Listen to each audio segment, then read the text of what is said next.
Então, muito bem, já finalizando o nosso videozinho sobre a técnica do mosaico, eu fiz aqui uma colagem em formato quadrado com algumas pecinhas retangulares e quadradas, né? Recortei cada uma delas, deixei elas com um acabamento mais grosseiro e preenchi um quadrado aqui, meio disforme, mas assim ele está feito. Você pode preencher a peça toda. Como esse vídeo ele é mais resumido e é para a demonstração das técnicas, eu não preenchi a peça toda, eu fiz só esse quadradinho para que vocês possam também ter noção de como é que é feito o rejuntamento. Então cada pecinha foi colado com a cola branca, certo?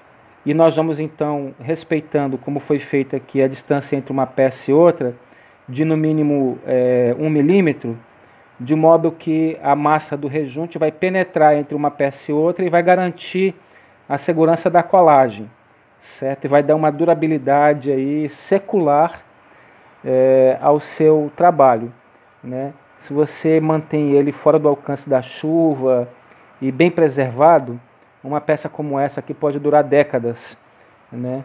O mosaico mais antigo que se tem notícia e que é conhecido, ele tem 5.000 anos de existência, né? E é feito numa outra técnica, numa outra prática, mas aqui a gente fez dessa forma, com os azulejos e os instrumentos que estão disponíveis no mercado. Então foi feita a colagem, a cola já secou, né? E eu vou preparar então o rejunte. O rejunte é esse rejunte mesmo que você compra nas lojas de material de construção. É um rejuntamento flexível chamado, né, a cola de rejunte para azulejo, né, azulejo de piso, azulejo de parede e tudo mais. Você precisa de um pouco de água, né? Um potezinho de plástico, pode ser qualquer outro tipo de pote. Nós utilizamos também um pedacinho de borracha, desse tipo de sandália havaiana mesmo, mas você também pode adaptar a outras ferramentas, porque esse aqui é um espalhador, né, e você utiliza ele para ir afixando o rejunte na peça, né. Você pode usar aqui uma tampinha de pote de manteiga, né, recorta ela assim que ela vai ajudar você a espalhar também, ok? Uma madeirinha para você mexer. O rejunte é bom você trabalhar com luva, com EPI.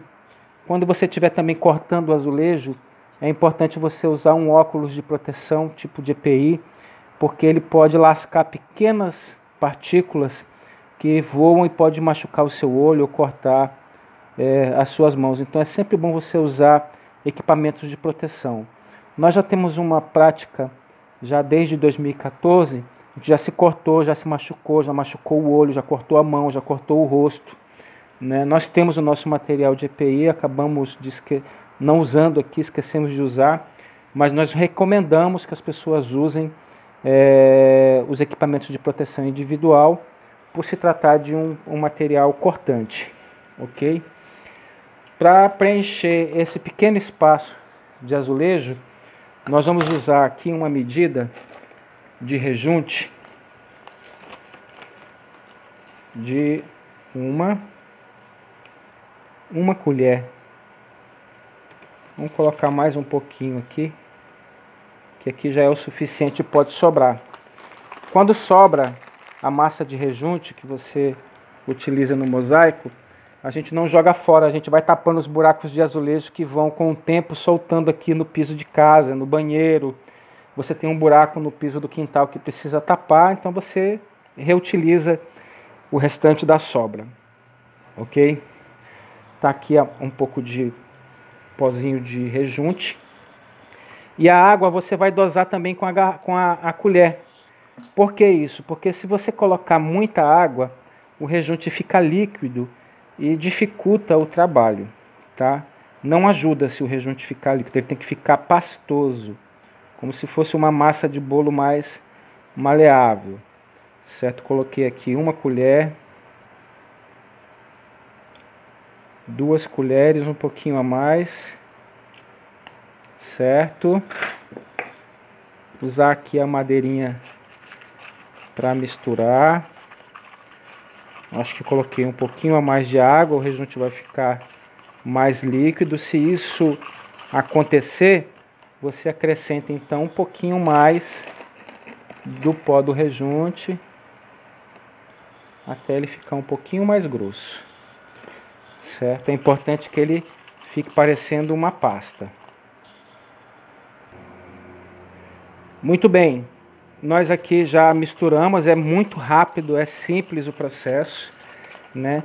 Você tem que ter próximo de você também um pedacinho de pano já umedecido, você põe ele na água, depois espreme, ele está umedecido, então ele não solta líquido, mas ele está umedecido, porque ele é importante para limpar a peça e retirar o excesso de rejunte que fica sobre os azulejos, né?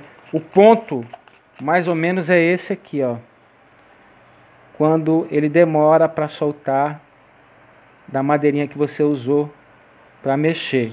Se ele ficar mais líquido do que isso, ele não ajuda você a fazer o seu trabalho, tá? Faz dificultar e suja tudo, é uma confusão, tá?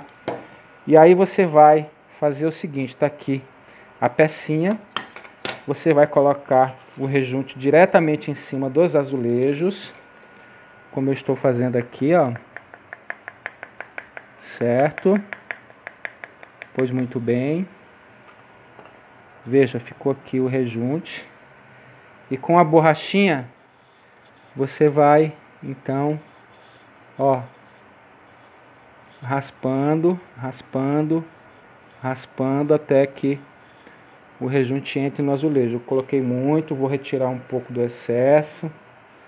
Não tem problema ele cair para as laterais. Você com um paninho umedecido, então, vai tirando os excessos depois, certo?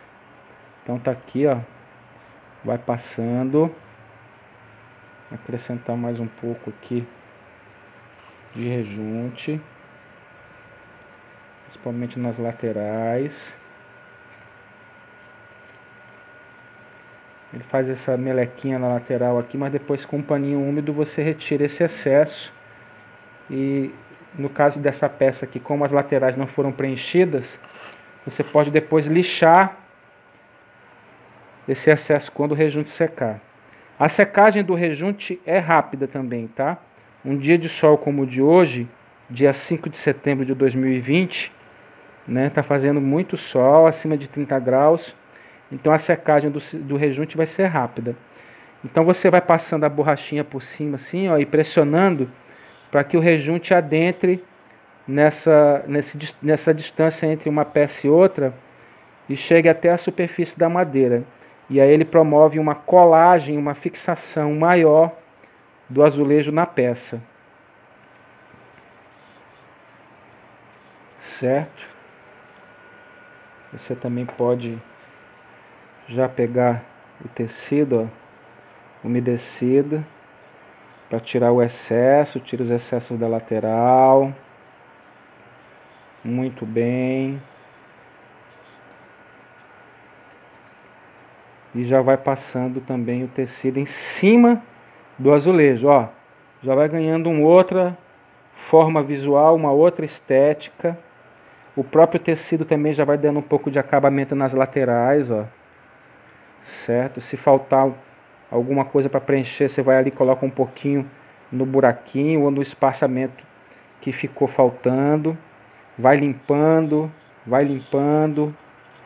até que então o seu mosaico assume a forma visual que o mosaico apresenta.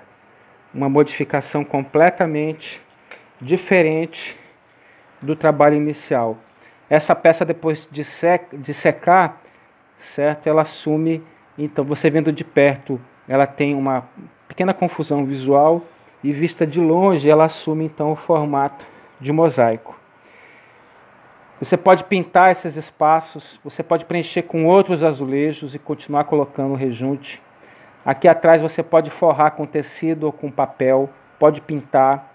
Já vem com um buraquinho aqui que você pode pendurar na parede, você pode colocar um pendurador de parede, certo? E assim o seu mosaico vai assumindo forma.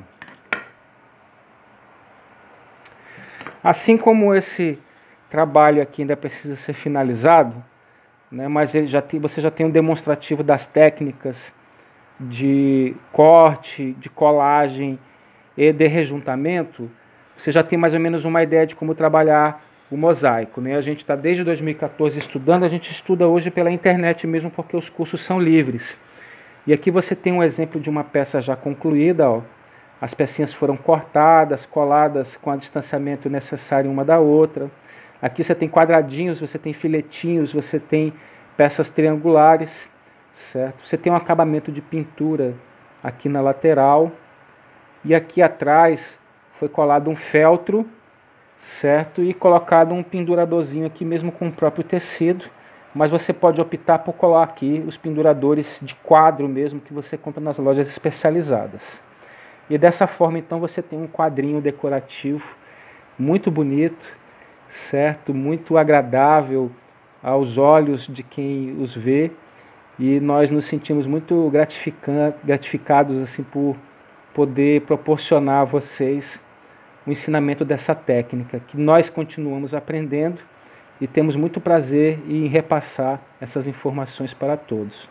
Gratidão aos amigos do PAB, ao secretário da Sejucel, secretário Jobson, a todos os servidores responsáveis pela curadoria, a coordenadora Natália, certo? Aos demais amigos aí da secretaria. Gratidão.